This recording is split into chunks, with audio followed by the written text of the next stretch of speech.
Welcome to Equine Assisted World. I'm your host, Rupert Isaacson, New York Times best-selling author of The Horse Boy, founder of New Trails Learning Systems and LongRideHome.com. You can find details of all our programs and shows on rupertisaacson.com. Here on Equine Assisted World, we look at the cutting edge and the best practices currently being developed and established in the equine assisted field. This can be psychological, this can be neuro-psych, this can be physical, this can be all of the conditions that human beings have that these lovely equines, these beautiful horses that we work with, help us with. Thank you for being part of the adventure, and we hope you enjoy today's show. Welcome back, everybody, to Equine Assisted World, where we talk to people who are helping our species, humanity, with the assistance of these incredible beings that we call Equus, the horse. And the reason, as you know, that we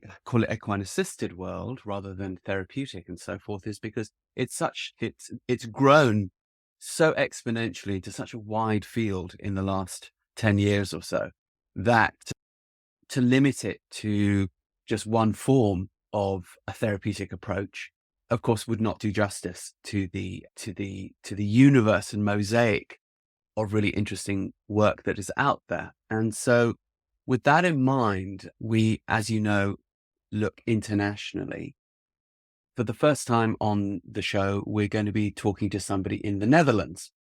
And the Netherlands is an interesting place because it's both a very forward-thinking and some would say liberal, others would say enlightened country, both in education, therapeutic approaches, and so forth. And also it's rather rule-based. So navigating that rather interesting mix of how to supply and deliver services is not without its challenges.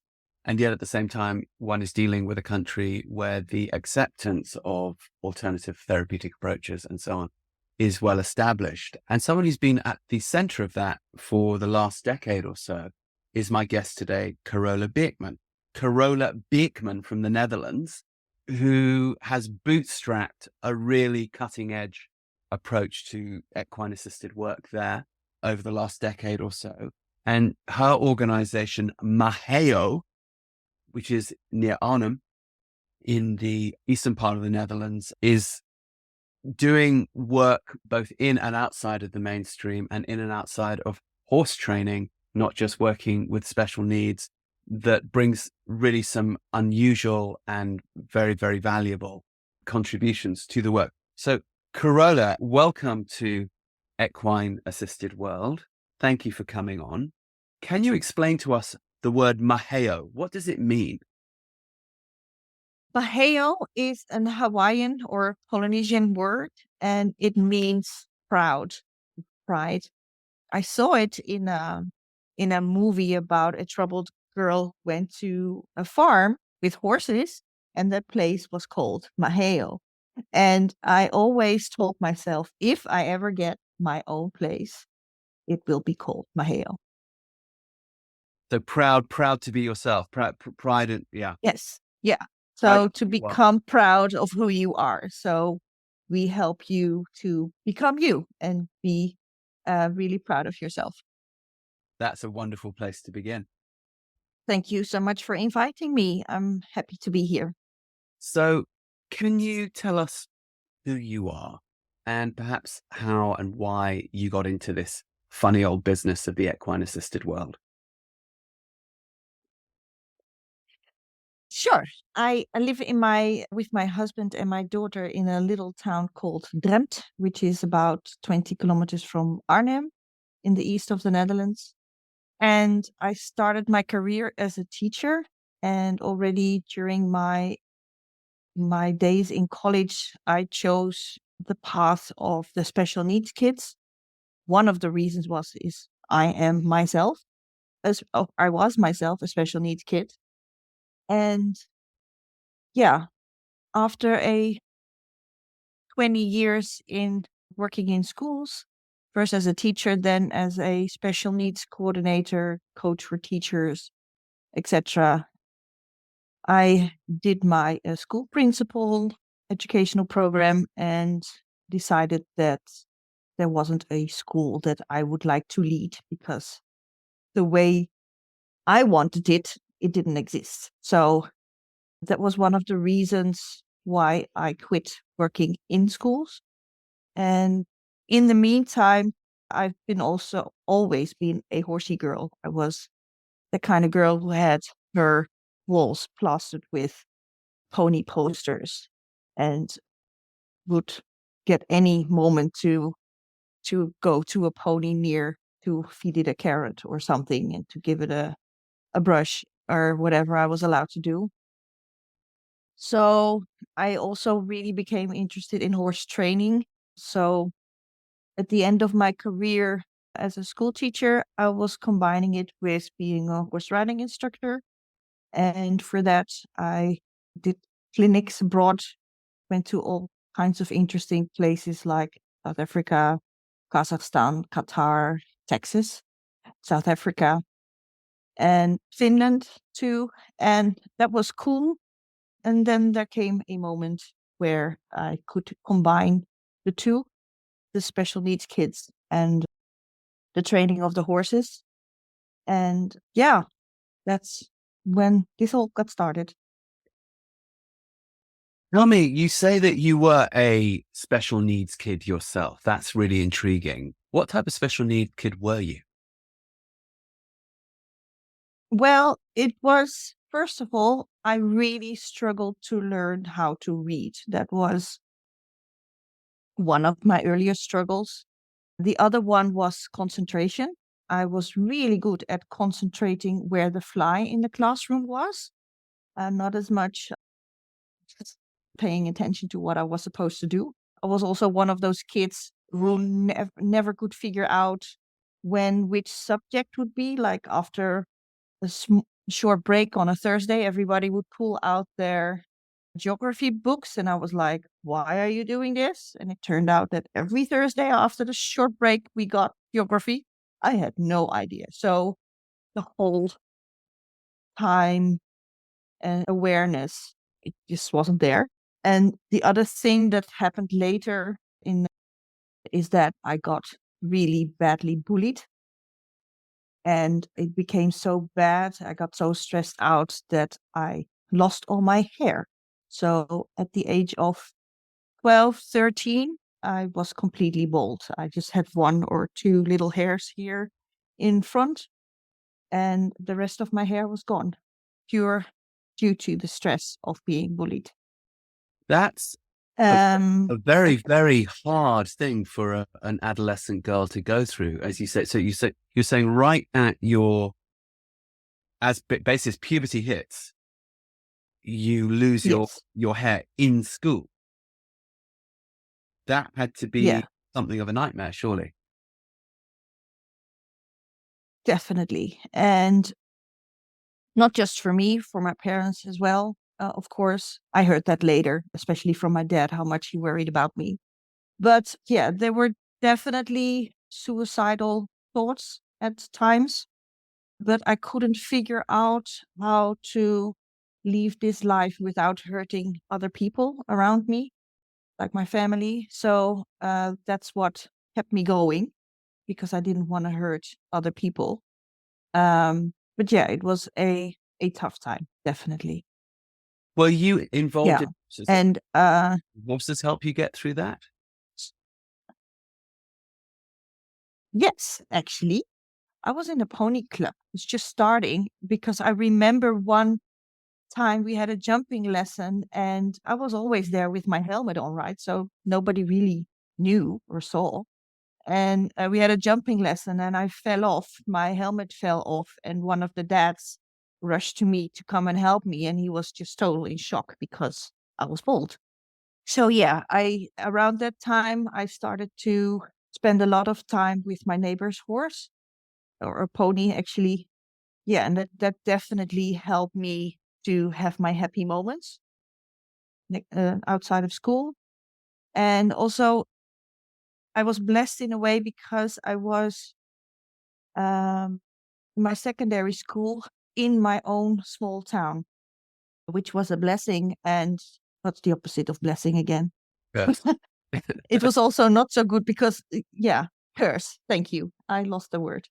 Because, people in a village, they gossip about you, but also it's sheltered, right? So the kids in my school, they they know they knew who I was, and accepted me for what I was. So in my secondary school, which was during that time I made that transition when I was bold, um, yeah, it was okay there. It was, of course, still hard, but the girl that used to bully me didn't go to that same secondary school. So we were separated because of the school change. And then I slowly started to heal again.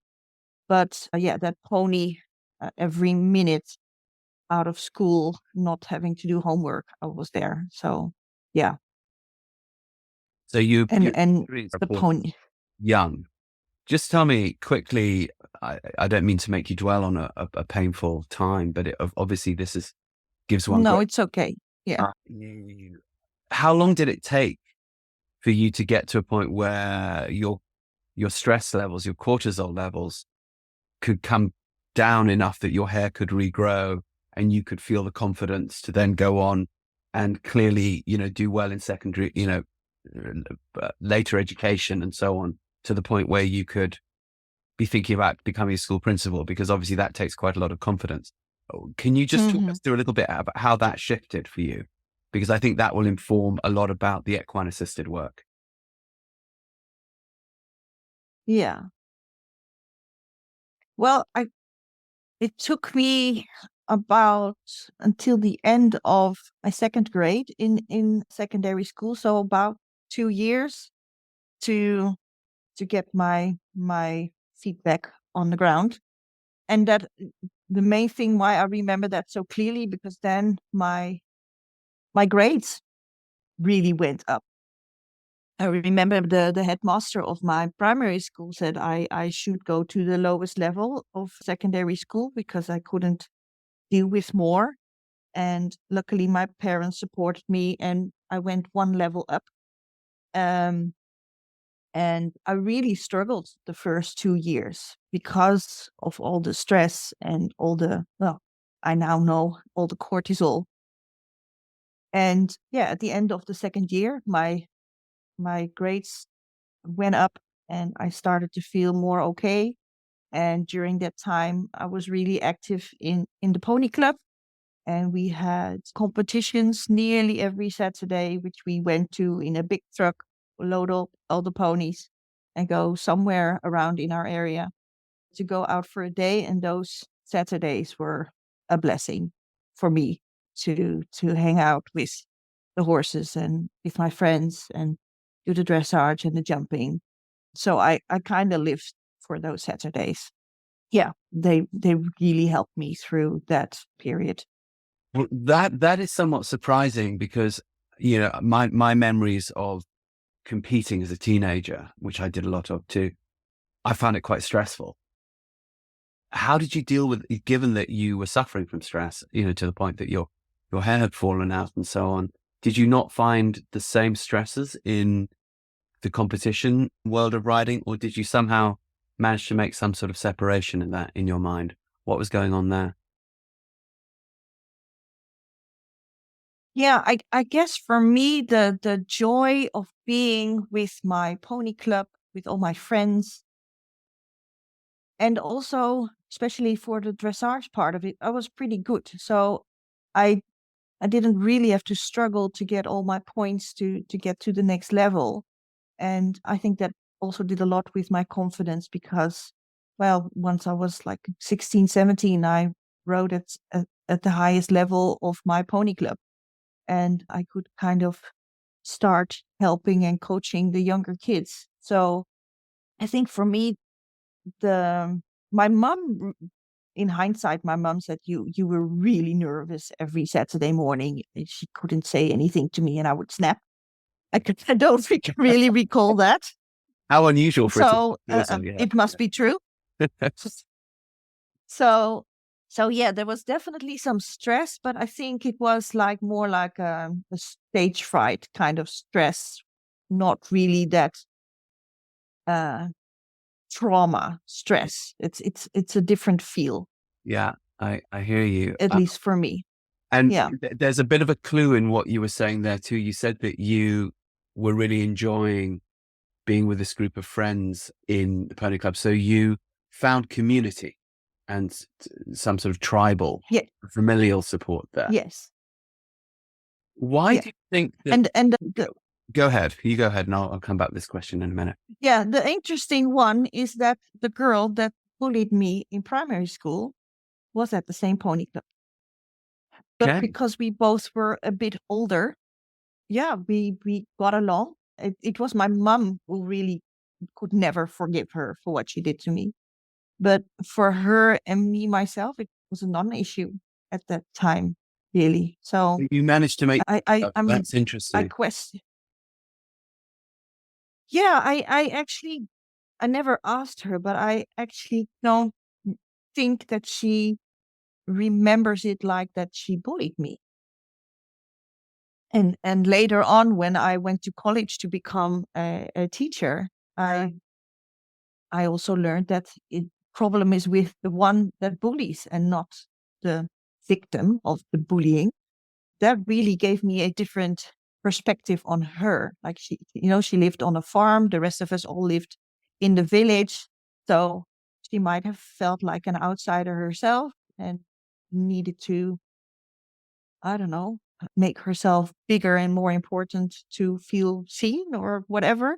So, but yeah, we made peace with it and we did pony camps together and competing together and it was all good. Yeah, my mom held a grudge, which I can also understand. That's a really good insight. I think it's quite rare for somebody to have gone through that full cycle of being the victim, going through the suffering, making peace with it, forgiving the perpetrator, then making peace with the perpetrator and going on to forge a new relationship with them at that Mhm. young age. That must obviously inform a lot of the work that you do now. The fact that you could, do you feel that because you managed to go through and not stay in the victim role, that must give you insights now into the populations that you're working with in the equine assisted world? Would you think? Yes, absolutely. There's always a deeper um, meaning behind behavior. You know, people are not mean just because they're mean, or, there's always a story behind it. And for me, it's always very interesting to find the story, like what is hurting you, what is frustrating you, what's the story behind your anger or your dominance, or in other cases, why are you so introvert? What's the story behind it? And that's always for me a trigger to really get to know the person and then help them through whatever is bugging them that makes them behave the way they behave. So yeah, definitely. Okay, so you also told us that you had a natural penchant, which I guess also must have helped, as you said, with your regaining of confidence in the dressage. I do know Hmm. that you went on to have and still do have quite a full career in dressage training. Just so that people listening can understand your background, because we're going to talk about how you've brought that into your equine assisted work. Can you tell us a little bit about the Hmm. dressage path that you followed, and then we can return to that in the context of the equine assisted work in a mo. Yes. So, of course, in the pony club and as a young adult, I just did what everybody did, the English way of riding. And then I stumbled upon a horse, which that didn't work for. And I got to know an instructor who came from the academic side of the horse training. So really from the old way of horse training, and instead of a horse for the dressage to make us look good and fill our egos with being beautiful and doing cool stuff, totally reversing it and saying, okay, this is dressage for the horse. So we look at this horse, we see what this horse needs, and then we use these particular exercises to build up this horse. So strength in the hind legs, flexibility, balance, all that stuff really tailor made to the horse. And that is what really got me excited again. Also because of the after the birth of my daughter, I wasn't interested in the competition anymore. One, because what I saw at the competitions is how other people mistreated their horses. That really made me sad. And the other was really practical with a baby. You don't have time. At least I couldn't make the time to compete. So reversing that process, like, okay, looking at each individual horse and what do you need to gain your strength and flexibility, but also their confidence is, yeah, a big shift I made in the horse training. And that, of course, is has a strong relationship with how I work with the kids I work with and the adults. Is not, this is the program, we're going to do this program and you need to fit in the program. No, this is who you are. I have this framework, but we're going to totally tailor make it to your needs. So that's for me a big parallel between the horse riding and the equine assisted work we do. Tell us a little bit about this horse that changed your way of looking at the dressage. What was going on with this horse? What was the story? Yeah. Okay. His name was Macho. I got him when he was 2.5. He was my first horse after my pony career. He didn't know anything, so I had to train him myself. And it was a huge struggle. 9 years later, after many people had told me to get rid of him because he was dangerous and whatever, I found out that he had trauma from his castration. Both still physical pain, as in back then not being sedated enough. So he consciously went through that. And it made him really stiff in his hind legs. He really wanted to keep his junk as quiet as possible. So he walked really still with his hind legs to keep it all as still as possible, so it didn't hurt that much. So after treating that, I already had an 11-year-old horse, and then I could finally start training him. But yeah, it's needed to be that tailor-made way to really get him to teach him how to use his hind legs properly and get the flexibility there and get him the confidence that he could move now and it didn't hurt anymore. How did you So find that was a long journey. How did you find out that it was from Um, castration? That's an interesting thing. So a lot of horses must go through that. yes. So yeah, Yeah, they when you do this, how did you find out? yeah. So yes, statistics say it's like 1 in 6 horses are still in some way suffering from their scar. So how did I find it out? I had a massage therapist with him. She does shiatsu therapy. And she said he responds differently than other horses. And that was already when he was 10 or 11. And I said, because, I was trying everything, I had saddle maker, vets for his back, whatever. I tried it all.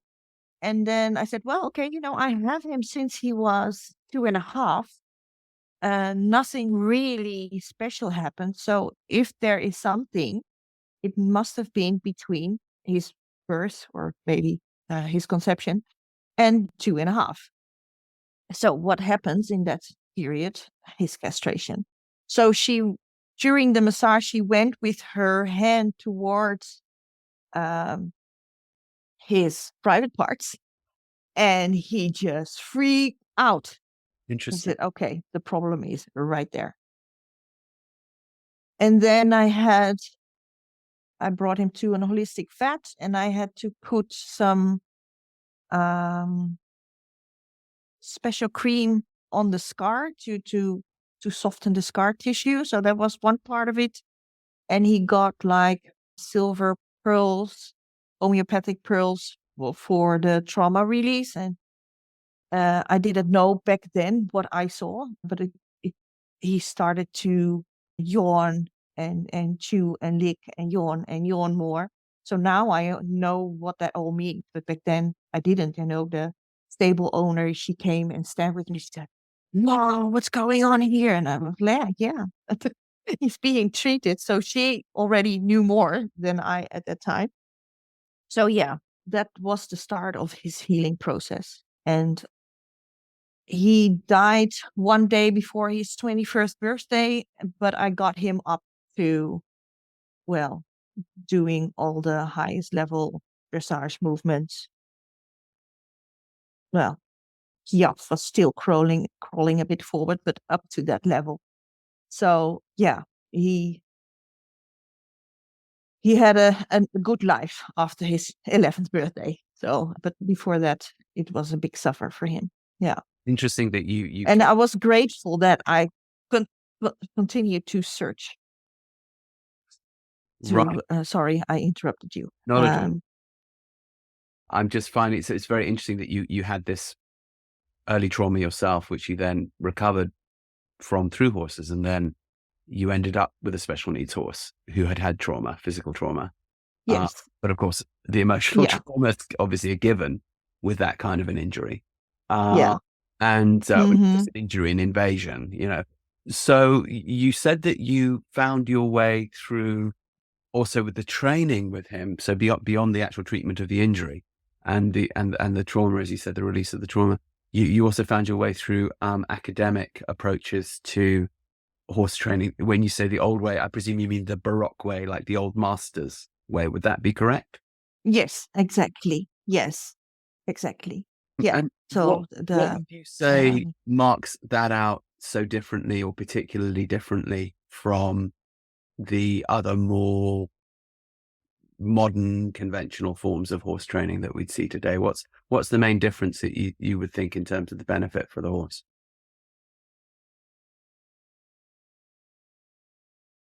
because you're doing it for the horse and not for a test, it's a completely different way of thinking. You can ride a particular exercise because you're up for competing and that exercise needs to be shown in your dressage test, or you can ride that particular exercise to build up your horse.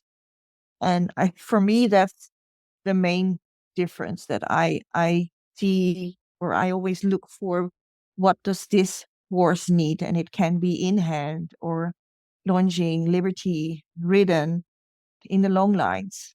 What makes this horse feel better mentally, emotionally? What do they like to do?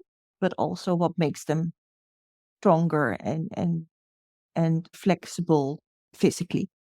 Because So I think the different perspective right, is but the key. given that we're all horse nerds, we can on this show we can dive in a little deeper. I'm sure listeners would like to know what exercises did you do with this horse to create the well-being that hadn't been there. Can you remember sort of the basic program that you put him through? I know this obviously would have gone on over a couple of years, but nonetheless, can you sort of summarize for us what exercises did you do? A, B, C, D, E, and F. How did you build him up in mind and body to well-being? Yeah. So in the beginning, it was a lot of work on the circle. So I could teach him a proper lateral bending and a forward down and a stepping under of the hind leg. And that was his main issue, is that he had such lack of flexibility in his hind leg because he was used to walking so short. So I really had to teach him that he could lengthen his stride and really step under his belly on the circle to get that flexibility. After the circles, I went to the shoulder in. First, I did a lot of it in hand, so without the weight of the rider on top. And yeah, so the shoulder in that both trains the lateral bending, the forward down, and the more exaggerated stepping under, we call on 3 tracks of the inside hind leg. So, and when he could do that, we advanced to the haunches in, which trains again the lateral bending, but in this case, the outside hind leg to step under, which is where the body is slightly different movement than an inside leg stepping under. And from that, we progressed to half paths and work pirouettes. And in that way, got more collection, more weight to the hind legs. And what I did is after he was good with a particular exercise in hand, I would start doing them ridden as well. So I would add my own weight and give all the aids from on top instead of from the ground. And that really gave him a lot of confidence because he knew he could do the move. He had the strength and the balance. And well, with me on top, he needed to get a bit more stronger and a bit more balanced. But because he already knew what to do, it really gave him the confidence to do those movements. And doing more and more of that movement made him stronger and more confident. Yeah, he became a different horse. So Did you find that the yeah, increase in his physical strength and suppleness and dexterity, it's really interesting that you say it had a mental and emotional knock-on effect? Because, of course, a lot of people who absolutely. have encountered, say, sport dressage sort of feel, okay, that's not dressage, that's dressage. You know, it's interesting to hear about the dressage being done really as a therapeutic work for a horse. Would you compare Hmm. that, say, to martial arts? Like you could use a martial arts move to fight, or you could also use it to heal an injury you got in a fight, depending on Exactly. how Yeah. how the martial arts teacher was looking at the. Is it something similar to that? Yes, absolutely. And the other way I compare it to is yoga. Mm. You make them flexible and strong in a way that you say, oh, do you really need that in daily life? But because you have that extra strength and extra flexibility, daily life gets much more easy to get through. So yeah, it's both the martial arts concept and the yoga concept for me. Okay, that's interesting because obviously in a lot of the therapeutic riding world to date, at least traditionally, that sort of horse training does not seem to have been a part of the approaches. In fact, one of the things that struck me quite often when I was looking at it in the early days was that horses were often clearly in pain or, stiff and old and arthritic and had been donated to therapeutic riding places because they were quiet, Mm-hmm. Mm-hmm. but seemed to Yes. be hurting in their bodies. And I think a lot of people have seen this. Do you feel is it something unusual, your approach to this equine well-being? We're going to go into your equine assisted work in a moment. Or do you think this is something Mm-hmm. that's great? Is it something that's more there in the Netherlands? Or would you still say within that equine assisted world within the Netherlands, your approach through this kind of old masters yoga for the horse is something a bit unusual? Where do you feel it's at now?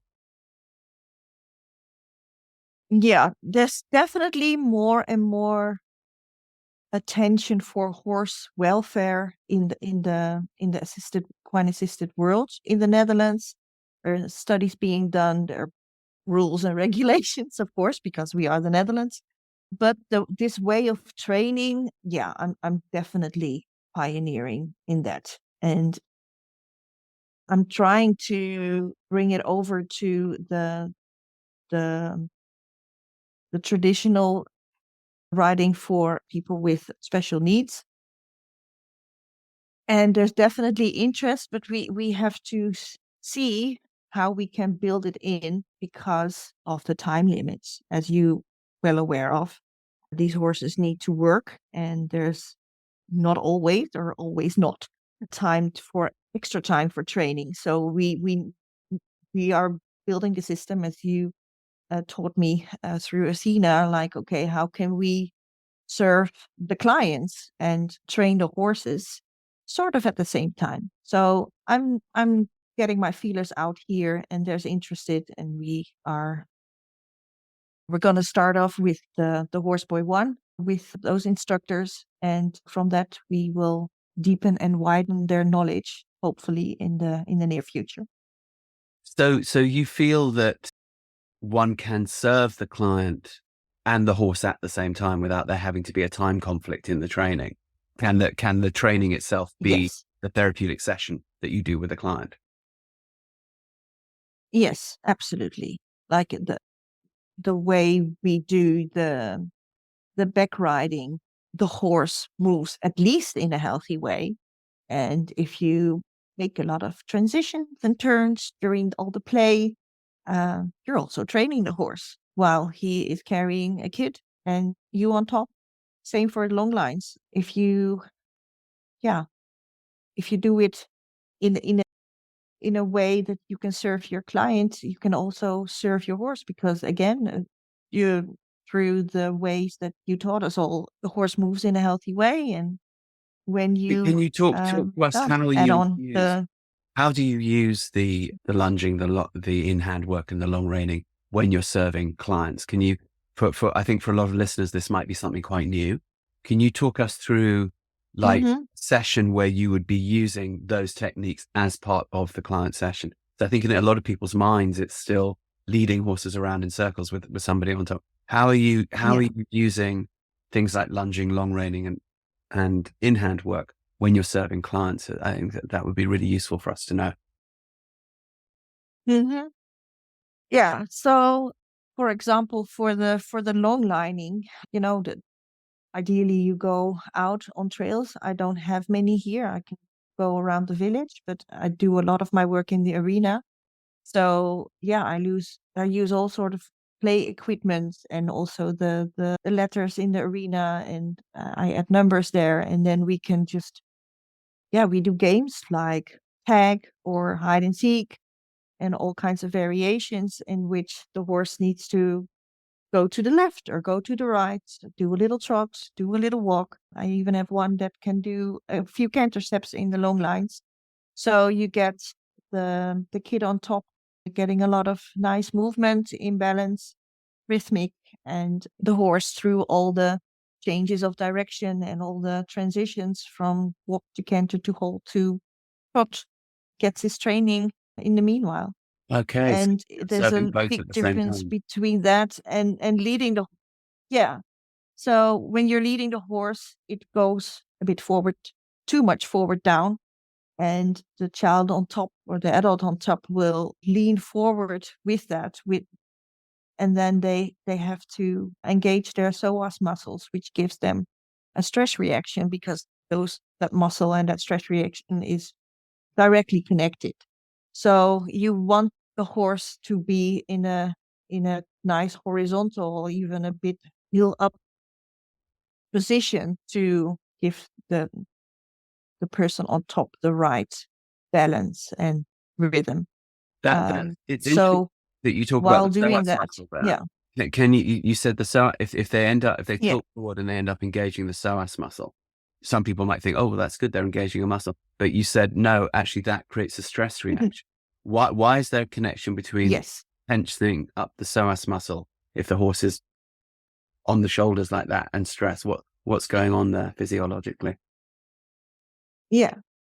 So when the horse is on the shoulder, so well we the geeky term is walking downhill. The rider on top or the person on top starts to lean forward to find their balance. And to be able to do that, you have to engage your psoas muscle, but that psoas muscle is a very important muscle that is connected to your fight flight response.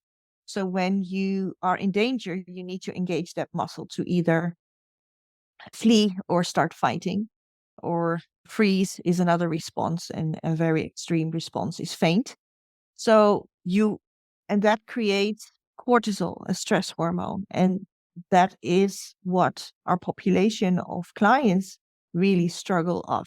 They have way too much cortisol flowing through their bodies. So we want the other hormone, which is called oxytocin, and that is the happiness hormone or the communication hormone, which helps us to relax and wash out the cortisol. So you need a horse that is at least horizontal and preferably hill up, moving in a hill up or uphill, sorry, kind of way.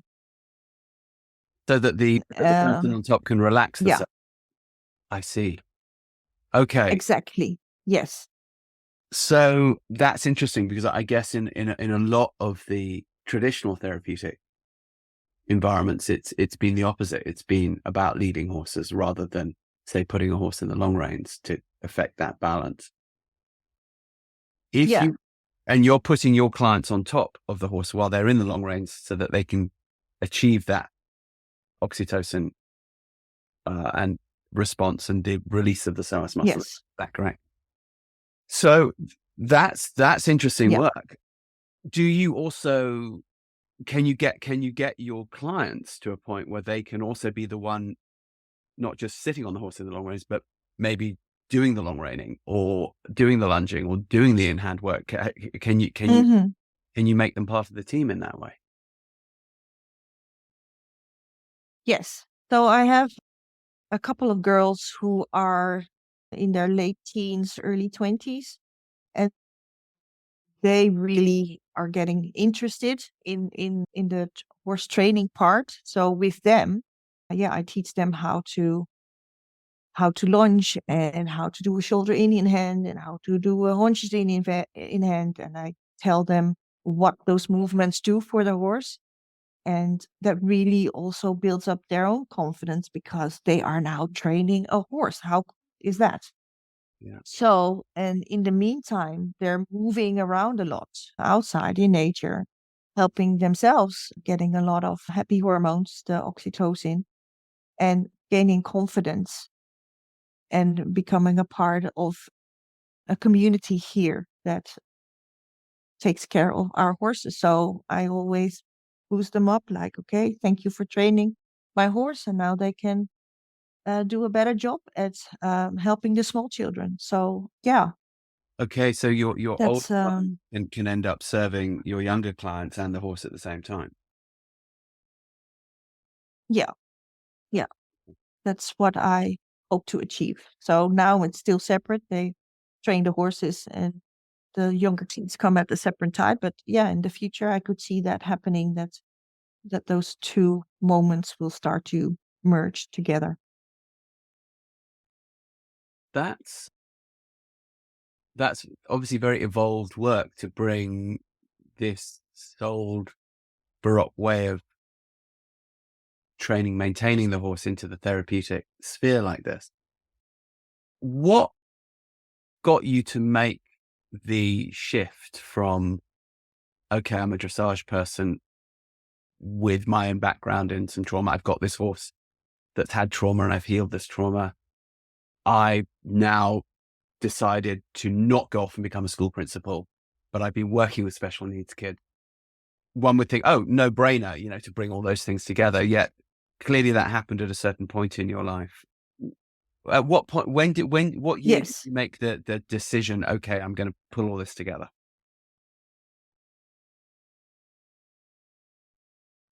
it must have been 2013 or 2014 when within a couple of days, one neighbor came to me and said, I read this book. I got it from the library. You would love it. And it was The Horse Boy, the Dutch version, of course. And then a few days later, another neighbor came to me. She said, I saw a documentary. It will blow your mind. And again, it was The Horse Boy. And I was like, okay, this is 2 times in 1 week. There's something there. And So I read the book and couldn't get my hands on the documentary, but okay, I saw a little clip on YouTube, and because I was already in education, really working on the special needs side of the spectrum, and seeing more and more kids just not fitting in the normal schools, um, and my big passion for horses. And then, well, I read about this guy. His name is Rupert Isaacson, and he is teaching children on a horse. And I was like, okay. And then my dressage mentor at the time came to Texas, where Rupert was at the moment, and did a clinic there. And they did a webinar together, like reaching out to the community. Well, okay, if you love training horses, you love special needs kids, come and join us. And then I sent an email and I heard nothing back. And I sent another email and I heard nothing back. And then I went to the Facebook page and sent a message there. And then I got an answer like, we've been emailing you, but you didn't get back to us. Like, okay, so this really took some tenacity to get together. I didn't want to give up. And obviously you didn't either. So, and then we met basically at a horse training event in Amsterdam. And you did a demo there for Horseboy One, and my colleagues, I was already an instructor in that program, and my colleagues said, this is your niche. You need to talk to this guy because this is totally you. And I was not as brave back then, but I did it. They pushed me towards you and we had a chat. And yeah, then everything started to evolve from there. I remember one of the first things you asked me, like, can you arrange my book tour next year? Because your second book came out in the Netherlands. So, and I said, oh, yeah, having no idea what that meant, but I was ready to jump in. So, yeah, then I went to Texas, I think early 2015. And yeah, I did all the training upside down. So I started with Horseboy 5, which is the camps. And you told me later on that was a big test because I arrived and you said, okay, dump your big suitcase in a corner, take your small suitcase. We're going on a camp in about 2 hours. And you told me later on, like, okay, that is a test because if people start to push back and say, no, I need to do Horseboy 1 and then 2, and then you would have sent me back to the airport. But yeah, I rolled with it. So I got to stay, which I'm very grateful for. Us too. So that's how it all started. Right. The question though in my mind is, it's a brave step, to say, okay, I'm going to switch careers, and I'm going to switch careers Yeah. on to faith, to do something Yeah. that's quite difficult to do in a freelance way, self-employed, after you've been, employed through the school system, you've had a paycheck, you've had and suddenly, no, that's a completely different way to begin to make one's livelihood. Because, one of the things one often sees is that, that it's a temperament thing, that some people are very well suited to a sort of entrepreneurial or a sort of freelancing, pioneering sort of way of making a living, and other people absolutely are not and need that security. But there's, both are equally valid. What made you take that leap of faith that you felt, yeah, I can make this work, after you'd been in the school system, you'd had a paycheck, you'd had that safety net? What made you abandon that safety net? Well, I did it gradually. I I started to cut back my school days and on the other side build up my own business. So I did it in a safe way. And I don't know how it is in all the other countries, but in the Netherlands we have a constant how do you say that? Lack of teachers. So I could always fall back to be a teacher again. So for me, that risk didn't feel as big as for some others it could be, because I would always have a job. They are always in need of teachers, and especially, well, with my experience and with the special needs component. If I say today I would like to work in a school again, I think I will have 10 job offers. So for me, it felt safe enough. And on the other side, my husband has paycheck every month. So yeah, we felt like we could do this. And yeah, there are months, years that I don't get to buy any new clothes for myself. Luckily, I'm not a very needy person in that way. So I don't get to spend a lot of money on me, but yeah, that's fine. I love to be in service and not very high maintenance myself, luckily. So yeah.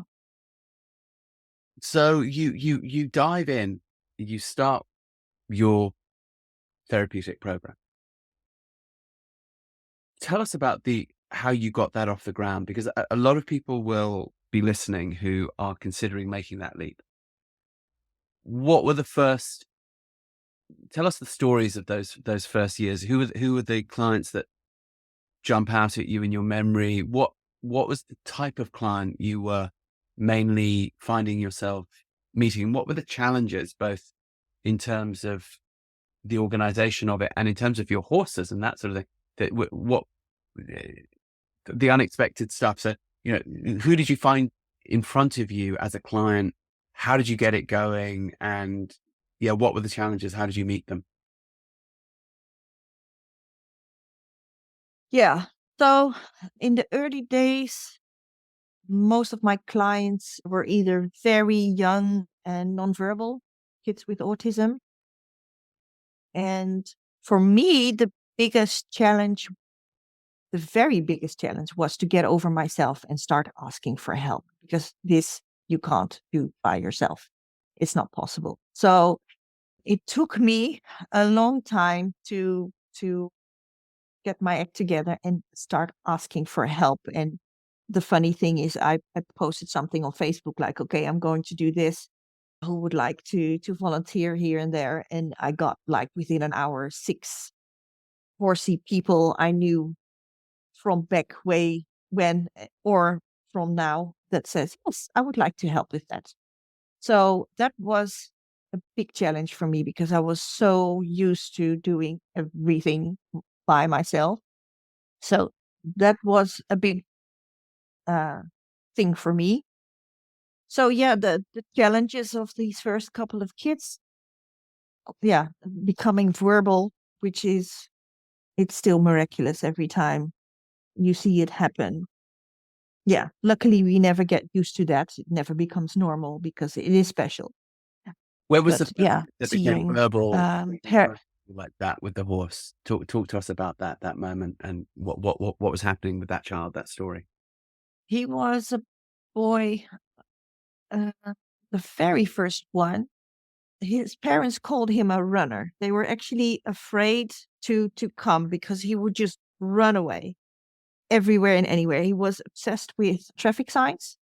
So if there was a traffic sign somewhere around, he just runs towards it. So, and he had such a tunnel vision for that, that the first session we did in an indoor arena with complete walls, so there was nothing to crawl through.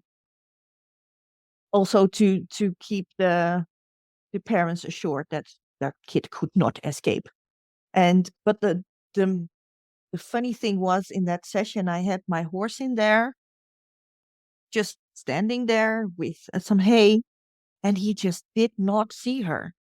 And well, my mare, she's white and she's got spots, like the Pippi Longstocking horse. So you really can't miss her. But he didn't see her. That was for me mind blowing. And then the second time, I put a traffic sign on her halter, like the triangle sign says, beware of horses. And then he saw her. And then he started to interact with her. That was um, a moment I will never forget. Like, okay, how can you not see a complete horse? But he, yeah. So, and then he was not okay with riding with me, so I put him in the long lines in the saddle together with his dad, and we just rode through the forest. We had traffic signs with us. For example, the blue sign for going left or right, and we presented to him. And so he could make choices like, would you like to go left or right here or straight ahead? And first he started pointing, and later on he would say the words like left, right, or I would ask him questions like, would you like to walk? Would you like to trot? And then he would say trot. And then we trotted a bit. So through those choices we gave him with the traffic signs, he started to use his first words. And also another very important traffic sign for him was the stop sign, because we needed to make it safe. If he would go on a walkabout around his house, his parents needed him to stop, at the curb before just running in front of a car. So we used the traffic sign to specifically teach him how to stop. So we would just hold up the sign and yell like, stand up. And because of that sign, he would go with it. Without a sign, you could stop for, well, as long as you want. But because of that sign, he was into it, and we got to teach it. And later on, his parents could make a sequence of traffic signs around their home. Because what happened is, because he was so into the traffic signs, he would just go, go, go, and then he was tired, and then they had to carry him all the way home. So they could make routes in their neighborhood that wouldn't be too long for him, and he would end up at home. So they make like treasure hunts for signs, but they knew exactly which route it was. So yeah. And then he evolved to makes of cars. So, and in the place I was working, it was a riding school and a camping site. So we had a lot of cars also on site. So we would start talking about all these makes and models of cars and reading the plate numbers of the cars. So yeah, that's how we got him to speak. And also he was very into Mickey Mouse Clubhouse. So he sang those songs endlessly. And yeah, that helped him become verbal. So you really tailored it to his interests. Yes. What's interesting too is you said, when he only wanted to get up there with his dad. And Hmm. that's obviously quite an unusual approach for a lot of therapeutic places, because they wouldn't put a parent up, to make it safe for a child. And then you use the long reins to sort of basically create an equine environment for the father and the son Yeah, to be up there exactly. together. That's Yeah. wonderful. So first we just, yeah, first we just put up the dad and would just walk around the play area at the campsite, and the dad would be on top, and the kid would be, I don't know, on the trampoline or something. And You can then sort of show we show stopped the next kid to that the it's sort of trampoline, and safe there. Mm. exactly. So show that dad enjoys it, and that horses can be ridden. If you've never Yeah. been around a horse, who knows, you can sit on top of them. So, and then at one moment we stopped like straight next to the trampoline, and the dad invited him to give him a hug. And there he was. He was sitting on top too. And it was first for a couple of seconds. He started to wiggle a bit. Okay, put him back on the trampoline. And then the next time he would just sit, and we could just go. And we went off into the forest. And yeah, you could actually see his all expression in his face change as soon as he was on the horse. It was actually a former school colleague of mine that came to volunteer and watch it one time. She was a kindergarten teacher since forever, and she said, this kid just totally changed when he sat on a horse. Like, okay, cool. Because, I walk behind. I see the back of the deck. Oh, cool information. So yeah, it's one of those things that, yeah. And another story is another young kid who started talking with me, and mom told his speech therapist, and she didn't believe it because had speech therapy. He did not talk. So I said to Mom, bring the speech therapist with you next Saturday. And well, the brave lady did. And the cool outcome was that from that moment on, she didn't do her speech therapy in her office, but in the playground next door. So yeah, So she could be she out actually and moved it to moving. doing it And outside with the kid after watching you work. exactly. So she changed her whole approach with him and hopefully other kids That's after him. unusual. That's unusual. So yeah, yeah, Well done. and it was cool that she she came out to in her own time without anybody paying her to come and see what we were doing. So yeah, that was another cool experience. And the other one of the early girls that really sticks in my mind was an 8-year-old one, and she couldn't take perspective. So she had high levels of anxiety. For example, when her mom left the room, when her mom was out of sight, she thought mom was dead. So usually around 2.5, 3 years, kids start to understand that if they can't see something, it's still there, like peekaboo, games like that, hide and seek. But this girl never got through that milestone. So during the intake and all the questions we asked beforehand, we kind of figured that out together with mom. So we started to do all the games and all our activities around perspective taking. And it was so cool. It was actually filmed because a colleague of mine was doing her thesis on horseboy method. So she filmed every session. And during session 3, halfway, the girl was making a drawing and she turned it around and showed her dad and said, okay, dad, look, that's you. And that is me. And that's mom. And that's my little brother.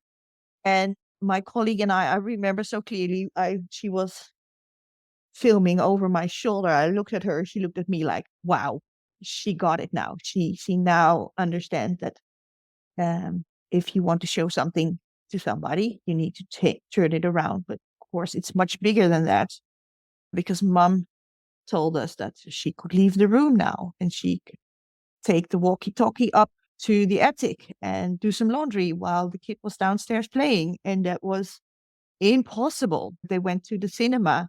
The girl just walked away from her, went to the big poster and started talking to another girl about the movie. It changed their whole world. Just that working on that one milestone, was huge for that family. So being a part of those changes for families, changes for the better, it's what makes it all worthwhile. Scooping poo in the mud and all of that. You know all about that. I do it happily Swimming in poo, yes. for those moments. Yeah. In Germany at the moment. Yeah. Well, there's a couple of things that stand out. So you casually mentioned that first day. Oh, we just long lined the horse up to the trampoline, and of course the kid must have been bouncing pretty hard on the trampoline. Mm-hmm. And you Yeah. you casually got there with your horse, and that means you must have done quite a lot of bomb proofing training with your horse. That you must have done a lot of preparation. Yeah. For this. Yes. So everything we think could happen during what we call play dates, we train. There was one time a volunteer surprised me and it bit me in the butt. She pulled out a soap bubble thingy and starting to blow soap bubbles, which my horse had never seen before. Luckily, it was my daughter on the horse and not a client, but my horse spooked. So that was another lesson. Like, okay, if you have volunteers, make sure that they ask you before they do something. Because, you need to have checked that your horse is okay with it. So, yeah, they need to be brave. And my mare is actually not the bravest, but she is trained to be okay with a lot. But yeah, in that case, I like the alpha horses the best for this work because they are brave and used to problem solving, and they're usually okay with new things. So you show them and they're like, what's this? Oh, okay. So yeah, that's the kind of horse I prefer to work with. I have one here now, 1 out of 4. He's a superstar, but with the others we work too. But I always have to be very aware that they, yeah, no horse is 100% bomb-proof. They don't exist, but you can get them to a very high level. But it takes constant training. So I put weird objects in and around my arena or paddock, like a tarpaulin that's just going everywhere. Whatever I can figure. And I do like my leaf blowing of the arena right where they standing next to it in the paddock. So they're all used to big noises and stuff. So And you yeah, going kind of it takes. Sorry? you keep that sort of going all the time. Do you have that as sort of a constant, so they're always exposed to this sort of thing? The horses. Yes. I'm what I usually do is just we do whatever we need to do, and we're not like, oh, we can't do this because the horses are there. Without the clients, of course, when the clients are not here, we just do the leaf blowing and mowing the lawn and driving around with the tractor and do whatever needs to be done, because they're safe in there, and of course we keep our eye on them, and when they spook we give them some time. But yeah, it's we we treat them like, okay, this is normal, we are used to this. So, and every now and again I introduce something new just to keep them flexible in their minds, like, oh, what's that? And you can tell, one horse just looks at it and goes sniffle and he's okay with it, and the other one runs away as far as he can, and then a few days later he goes to meet that new thing. So yeah, but But do you find that keep with bomb-proofing, introducing yeah, new stuff.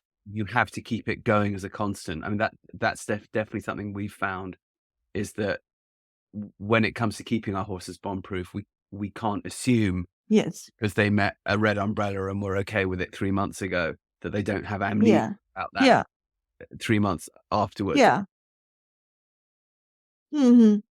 Yeah, very true. And the one upside of me not having my pasture on my own terrain, but I have to walk down the street through the village, is that they see traffic twice a day.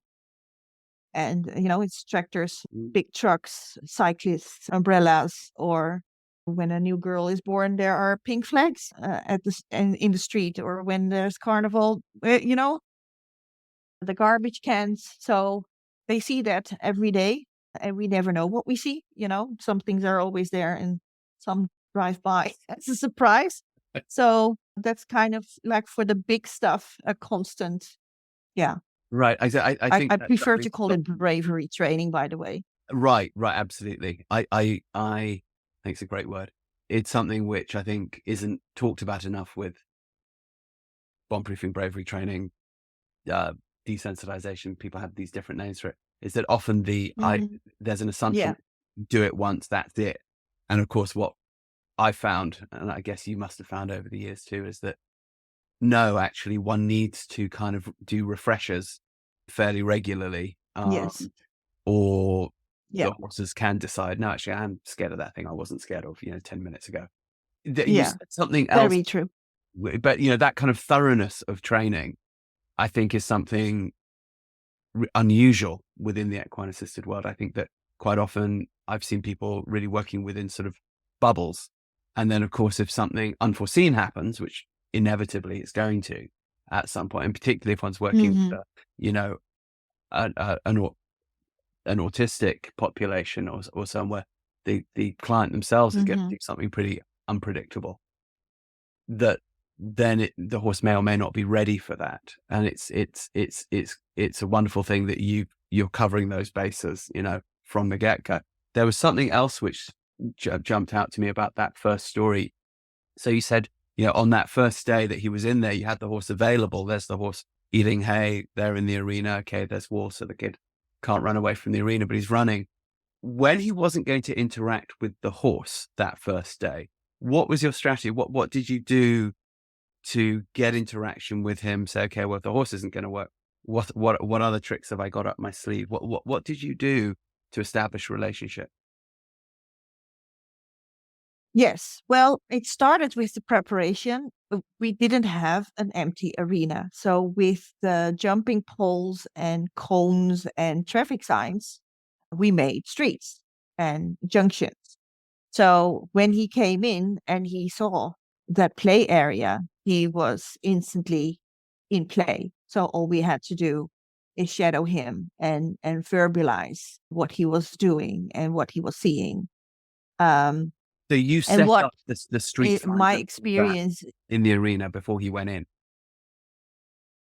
yes, exactly. So we tailor make the environment uh, as part of the preparation before the kids come. So when they come in this place where they love to be.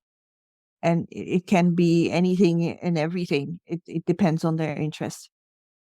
So do you find out from the family before they come out what the passionate interests or obsessive interests of the child are? Yes. Yeah. So yeah, we do an intake with the parents. So we have a very extensive chat with them where we make notes, where we want to know anything and everything, like what does he like? What is he afraid of? Which sensory triggers are nice for him? Which one are not? And the main thing is, of course, the two things is what are his interests and what are the goals? Because we always use like the interest as a sort of wrapping paper around the goals. So the kids never know that they were working on goals. They just play their favorite thing. And then in the meantime, we as adults work on the goals specific to that child. Self, So yeah, the self, kids come to sorry. play and they're horses and you can sit or lie on top of horses and you can ride them, but not necessarily. So a lot of it is also just playing outside, having a safe and natural environment where the kids can explore and do whatever they like to do best. So Most, if they're sorry. not going to interact with the horse, if they don't want to get on the horse, you have plenty of other stuff for them to do. Yes, yeah. We have swings, trampolines. We have a pond so they can fish. They, yeah, all sorts of play equipment. So, yeah, they don't have to interact with the horses. They are available, but if they are into other stuff, then that's what we'll do. That's So, I have like two brothers. They love to play soccer. So, we start with that and then I introduce a big yoga ball and then we play soccer with the horse. But cool. if they're not into that, yeah, okay, we tried. Again, that's really unusual because you're talking about a level of training through the in-hand work, the long reining, the lunging, as you've said, the bomb-proofing or bravery training, as you call it, that requires a bit of an obsessive, horseman's approach. And then Hmm. you're willing to abandon the horse in a moment if that's not what the kid wants to do, and you've got other things to stimulate the Yeah, learn. I think that's yeah. remarkable because, as you and I know, I mean, most of us who are in the horse world, I'm guilty as charged. We're such horse obsessives. It's hard for us to necessarily move away from the horse if that's not where the person is, Mm, and to be able to yeah. put that kind of level of detail into the preparation of the horse, yet not be attached to them interacting with the horses is unusual. Hmm. Do you find that Yeah. it's easy to train your volunteers and your colleagues in this because they presumably also have to have the same approach to the horse training? Or do you find that this is something that you have to teach horse people a skill really to not be so attached to the horse while at the same time being really attached to the paradoxically to the preparation of the horse? Do you find this is a hard concept for people? Well, part of when they start, I always introduce them to the 8 guidelines of movement method and horseboy method. So, you know, as a main thing, follow the child. I always say it as soon as the child comes through the gates, they do what they do, and we interact with them, and we see what they're doing, and we play with them, and we try to set this up so they will engage in activities we have um, thought of could help with their goals, but the kid is in charge.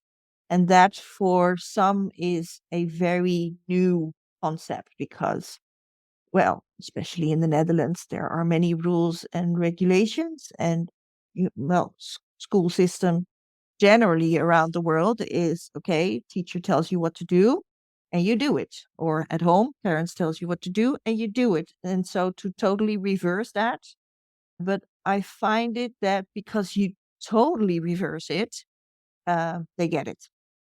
So we don't do something in between. We just say, okay, kid's in charge, and we follow. And I always get them to observe 1 or 2 sessions, and then I say, okay, now you can be a more active part. And I always as well say, when the kid starts to approach you, of course you can interact. You can't just stay there and say, okay, I'm only a bit observant today. So if they seek you out for interaction, you interact, and I will be there and guide you through it.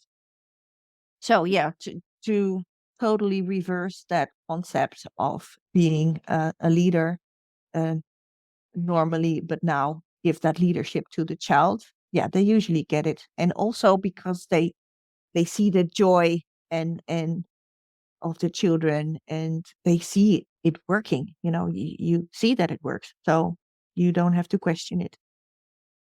And the involvement of parents and family and other therapists is, again, quite unusual. I mean, a lot of the places I've gone to watching work is everything's kept very separate. When you're integrating like that, obviously I can totally see why that would work so well. Do you ever find that it can be tricky? Like, do you find sometimes that a parent might get pushy with the kid saying, oh, do what Miss Carola is saying, or another therapist might say, oh, no, that's wrong. We should do it my way. Or do you find on the whole, actually people integrate really well? What's been your experience, positive and negative, with that?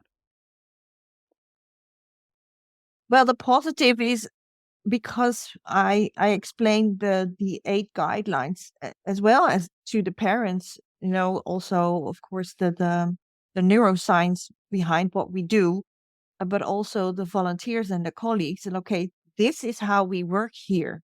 This is how we do it.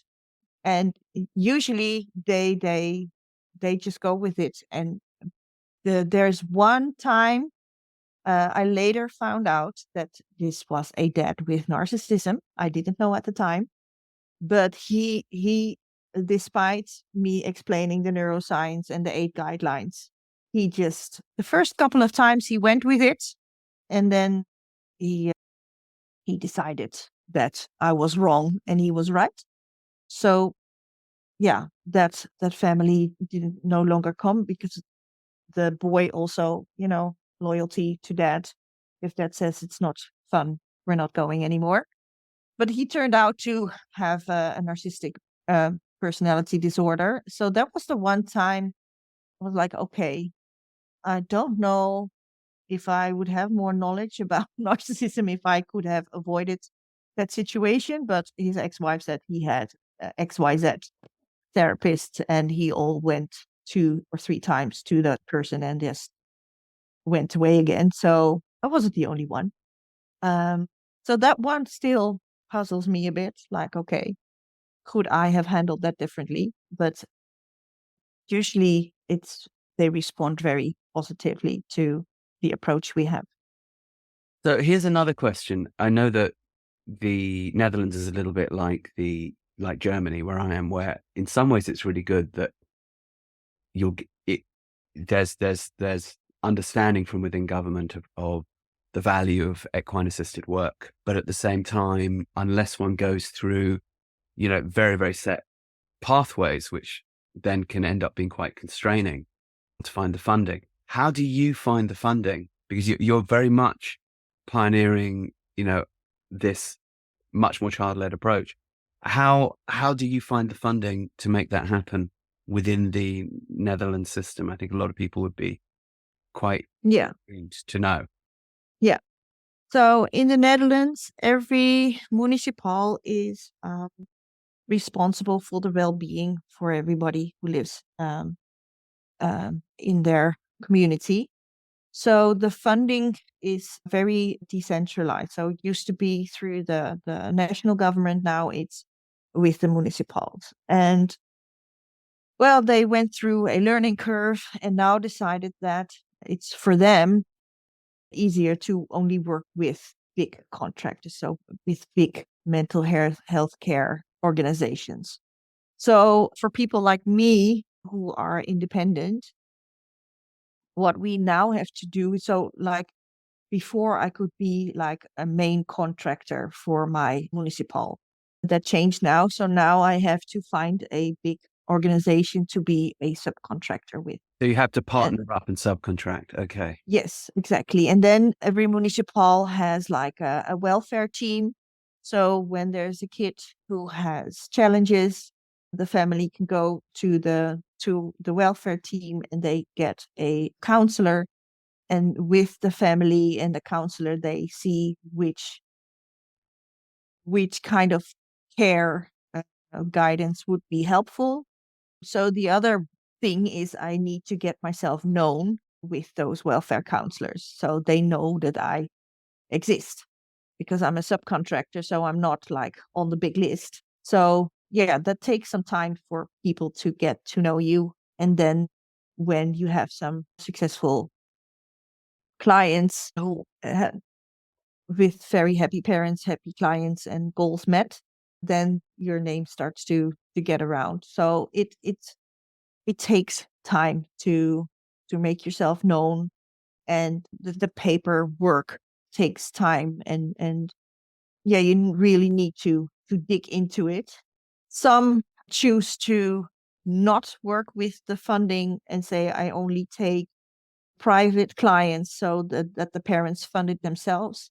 I do have some, but for me, I find it very important to keep collaborating with my local municipals because otherwise, the kids of the people who can't afford it, which are usually the kids who need it most, I don't get to serve if I only do the private funding. So for me, I'm really invested a lot and still investing a lot because I just moved to this place 1.5 years ago. It's sort of besides my earlier area. So I need to invest in getting to know all the local welfare counselors here to get my name out. So yeah, it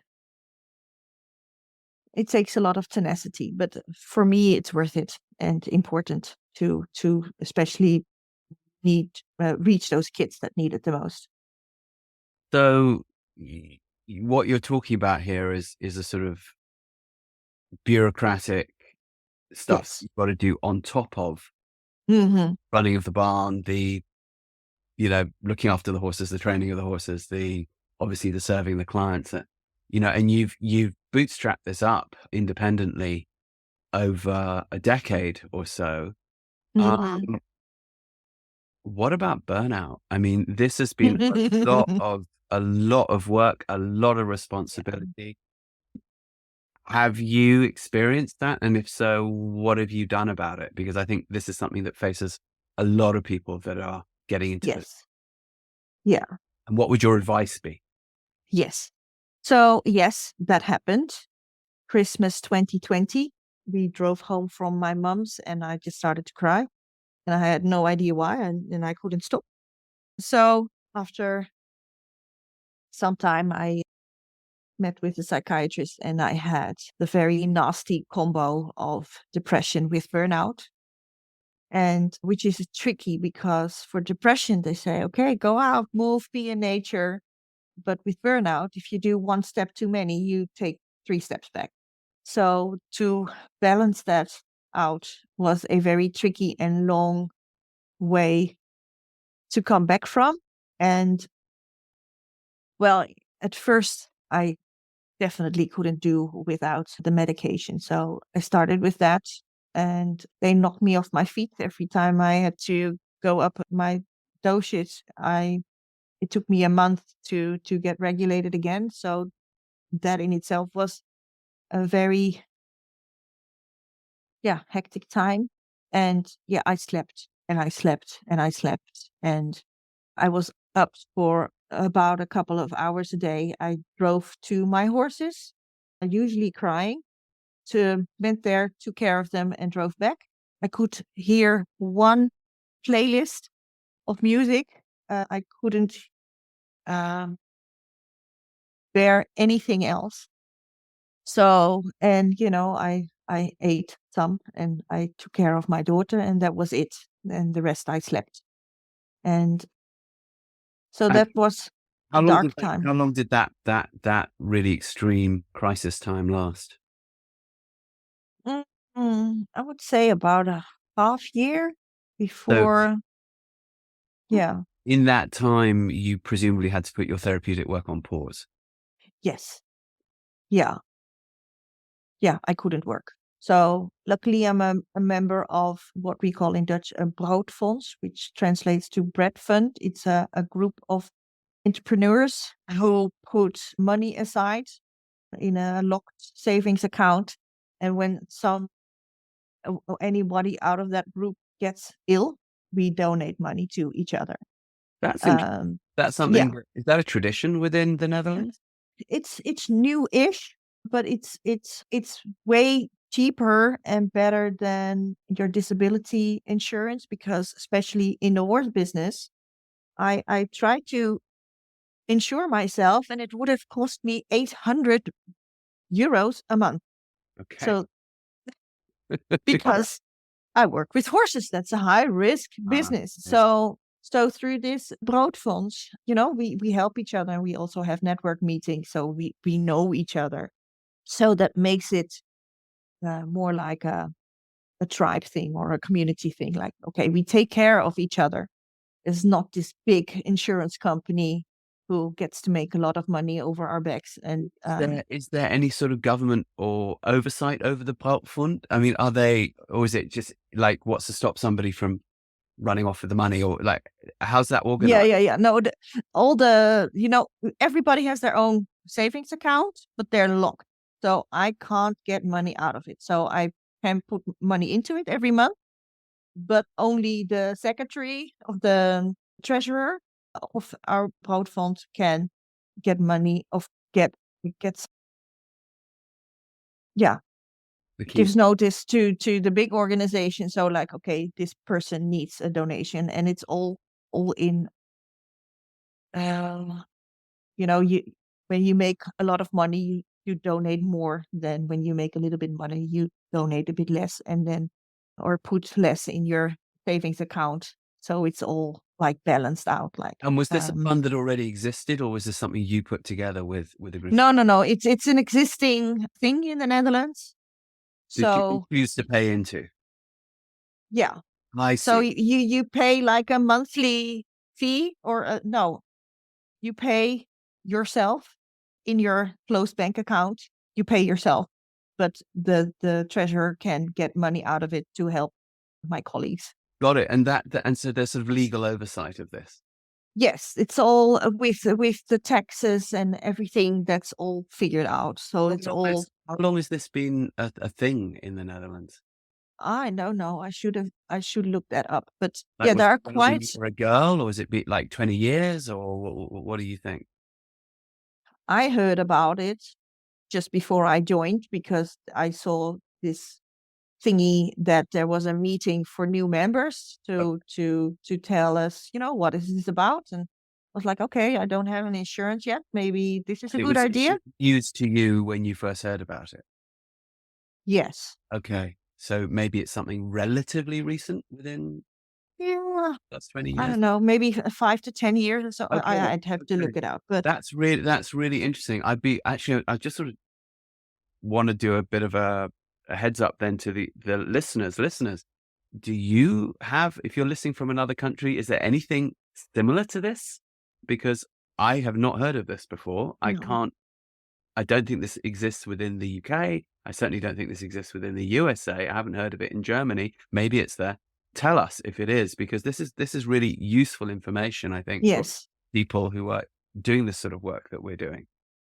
absolutely. Yeah. So the broodfonds, they kept me alive while I was sick. That's the conclusion of this talk about the broodfonds. Yeah. When I was sick, they all the other members donated to me every month, so I could uh, keep eating and feeding my horses. And if that hadn't be, I had to sell them all and uh, probably ended back up in the school somewhere again. So they really saved my butt. So, And of okay. So then by the time you ended up, opening for business again, when you Mhm. felt that you had gone through some recovery, did you find that having spent some time effectively as a client, rather than as a service user rather than a service provider, if you like, Mhm. did that deepen and inform your practice, your equine assisted practice? How, Yeah, what yeah, wisdom did that bring?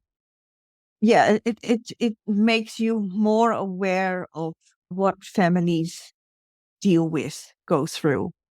I had the trauma for when I was young, but I was over that. I dealt with it, so it kind of goes to the back of your mind. But going through this and also dealing with the doctors and the medicine and psychiatrist, and that is, yeah, obviously, and also the process of getting diagnosed. It turned out that one of the main reasons I got so burned out and depressed is I turned out to have ADHD, which was undiagnosed. And, especially people my age, that was a boy's thing, right? That girls have ADHD is, well, not when I was young. That was not common knowledge. I don't even know if boys were diagnosed back then or they were just busy and irresponsible and always up to something. So that really helped me heal because I now could figure out, like, admin work was like horror for me. I couldn't get anything done. My mind went everywhere. I had my to-do list, and at the end of the morning, I had done nothing, or at least completed nothing. So that was one of the big frustrations and causes of my burnout. And there was Murphy's Law. There was all kind of stuff going on. But anyway, going through that again with the diagnosis process and dealing with the doctors and the medication, yeah, it really gave me a deeper sense of, like, okay, this is what these families have to deal with. And they usually don't come to me first. They have usually tried anything and everything before they get tipped off that this also exists because it's not so well known yet. So yeah, it really has deepened my understanding. And also it urged me to seek other forms of healing for myself. So what so in the beginning I couldn't work with my horses. From the medication I got so dizzy, so I couldn't lunge a horse. I couldn't sit on a horse. But as soon as I could, I had to change perspective again. I ride to train my horses, and now my horses had to help me. So I started to ride for me. And that was a new experience for me because I was always so focused on this horse needs this. So we're going to do this particular training today. But luckily, because I did that, I had horses who could carry me and ride for me. So that was a big thing that helped me turn it around. And the other thing I met was a thing called TRE, that is tension or trauma releasing exercises. A lady I know, she already told me about it, that she did that. My time wasn't there yet. But then I saw, okay, I think I want to try it because I got to a level like, okay, I can function again. But there was like this plateau. I couldn't get any further than that. And then I started the TRE sessions with her, and that just helped me so much. What it basically is, you do a couple of exercises to exhaust your muscle groups, and then you either stand against the wall or you lay down and you start to tremble. And with that trembling, trauma trembles out of your cells. That's like the short of it. Okay. And Yeah, which is like when a hunted deer gets the shakes after getting away. exactly like Gets the babies and bullseye. animals, they do it themselves. Okay. We as people have learned that that is weird behavior somewhere, so we stopped doing it. But it's a natural thing, and when your body knows how to do it again without feeling awkward, it's very healing. So because trauma gets in all your cells, it's not just in your brain. It's so for me, what first happened is all my old physical traumas, like my knee and my ankle and my calf, they all started to dissolve. Mm. You know, they were usually okay, but when you get really tired, you feel it. I'm sure you know it's like when you're really tired, like, oh yeah, that injury over there is now bugging me. That's gone. That was the first thing that happened. And then my mind just opened up. There was room for new space. I could read again. I could study again. That was all not possible. I couldn't do anything new before that. So yeah, that was a big thing for me. And then the icing on the cake is after a 5-year search, we found this new home uh, on a little plot. So it's a tiny little farm where I can finally have my horses and my practice at home. Yeah, that was the icing on the cake. Because And my for a long time, finally, being out of another riding stable. yes, exactly. Yeah, which was cool for quite a while, but the long-standing wish is to just have my own place. Mm. Because when you're in a riding stable, there are other people that ride there, and Yeah. you always have to compromise and do a lot of planning. And here it's me, I can do whatever, whenever.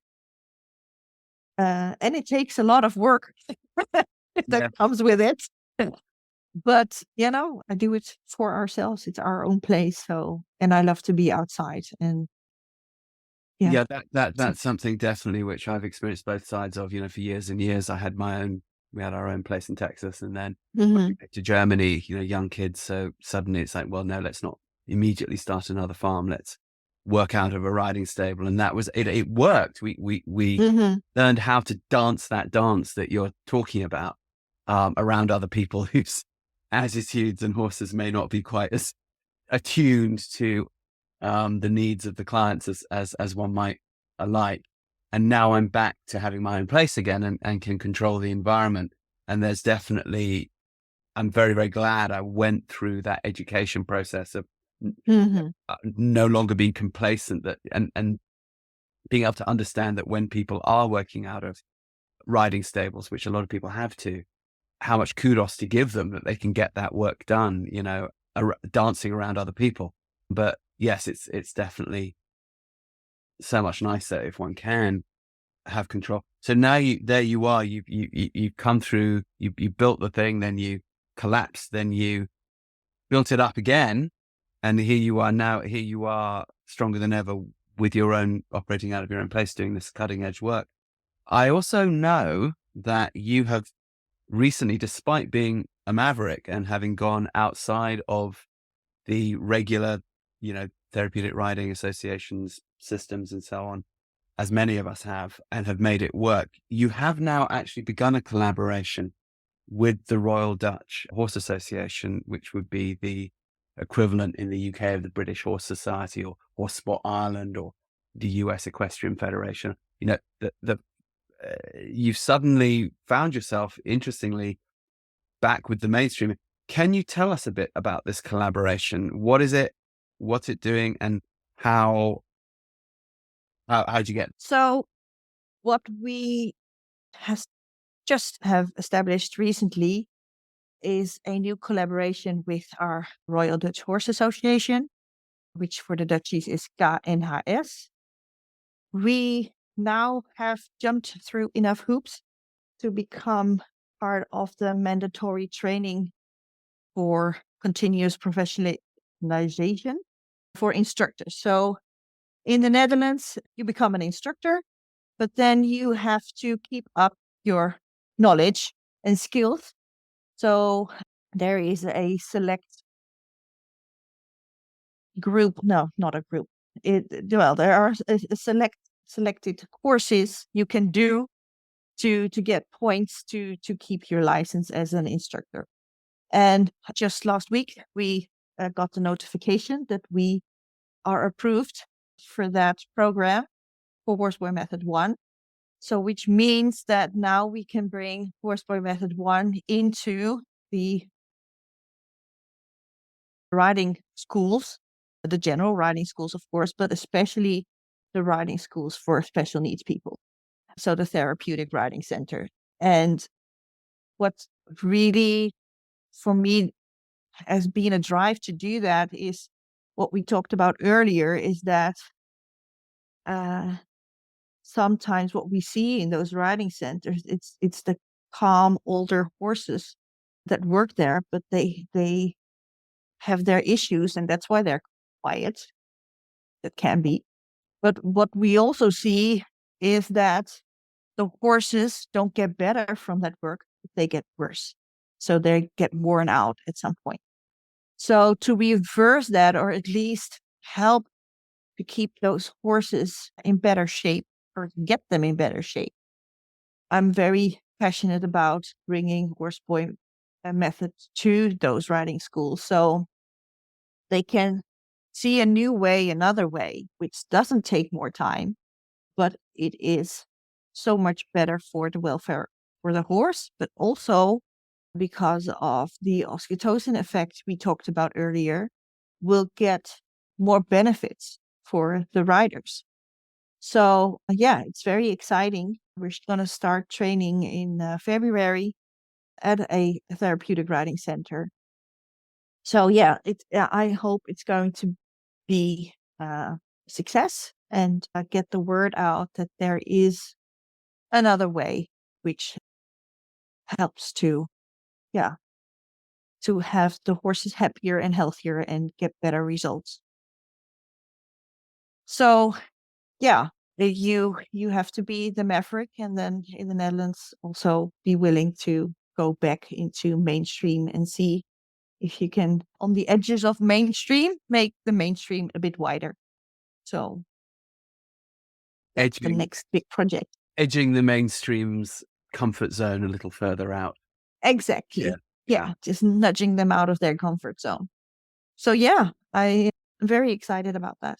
Well, that's quite an achievement, and quite an achievement to come back, because, you know, you said that the burnout, you know, which happened in 2020, you know, if that was taking sort of a year or so to No, closer to 2 years. Yeah. So really get back from it. Yeah. Yeah, I can imagine. I mean, most burnouts, it's at least a 2-year period. And then to surge back like this, new farm, new place, collaboration with the Royal Dutch Horse Society, with their continuing education process. That's, you know, hats off to you, Carola. That's Thank you. really something. Yeah.